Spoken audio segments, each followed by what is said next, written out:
Asia cup की असल trophy से महरूम भारतीय खिलाड़ी अब फर्जी तस्वीर से दिल बहला रही हैं। भारतीय ओपनर्स शुभम गिल और अभिषेक शर्मा ने सोशल मीडिया पर एक ऐसी तस्वीर शेयर की जिसमें वो एक ट्रॉफी के साथ खड़े दिखाई दे रहे हैं। हालांकि भारतीय टीम को असल ट्रॉफी मिली ही नहीं थी।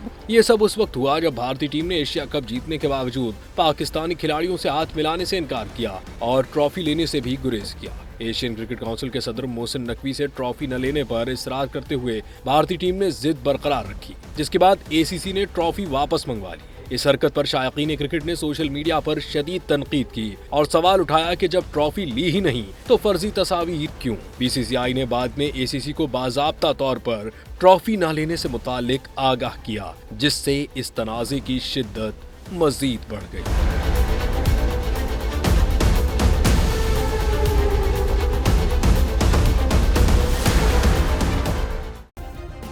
सब्सक्राइब करें और बेल दबाएं ताकि कोई खबर रह न जाए।